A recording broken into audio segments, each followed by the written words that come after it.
Hey, what's up? It's Rob Gordon, the Wingman, here for a quick update on the Onofoil M800.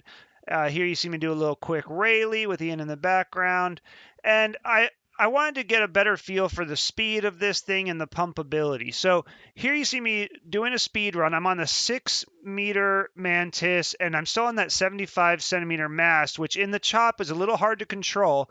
But you can see powered up here, I was able to get the foil to around 25 miles an hour. That sort of seemed to be where the foil maxed out. Maybe if I had a little bit more power, a little bit longer mass, maybe I could have got it up to 26, 27 maybe, but it didn't feel like the foil really wanted to go much faster than that. And I think that has something to do with the shape of the foil, like what do they call it, the camber or whatever, which is providing a lot of lift for the size, but I think it decreases the top speed.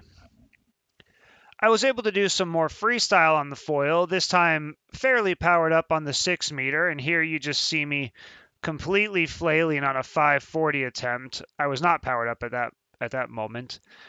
I also did a 360 on the water here, and you can see when I slow this down that the tips come out and I recover fairly easily. I don't quite foil through it, but pretty much it's more user error. What's impressive is the way this foil handles the tips out.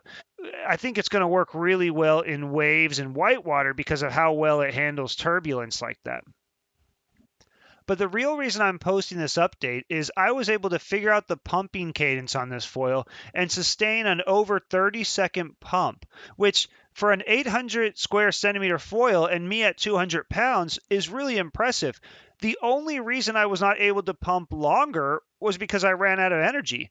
Yes, there's a little bit of current here and some small bumps, but they're not doing the work. The work here is being done by the pump. Trust me, because I did it multiple times and I was able to continuously repeat this.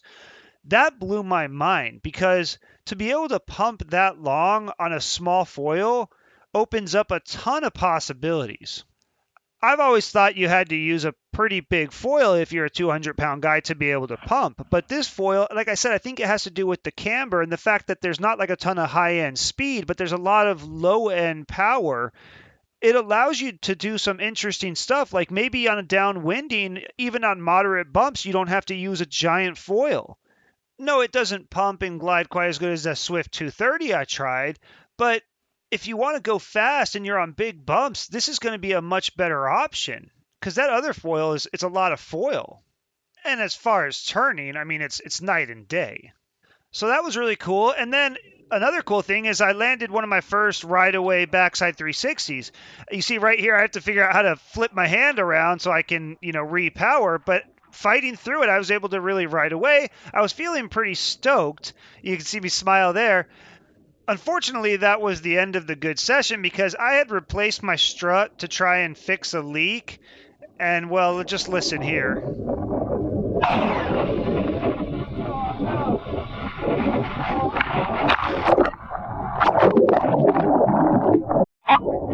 Well, I guess I did not install that bladder correctly. Guess I'm paddling in.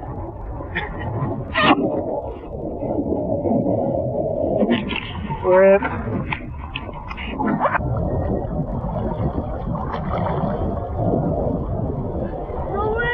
I know. I told Maciek to show off when I was paddling in for the camera, but he's like, hey, there's no waves. What can I do? I can't do anything cool. But he's a ripper normally. Anyway, I hope you enjoyed this little update, and yeah, just leave you some more shots of Maciek.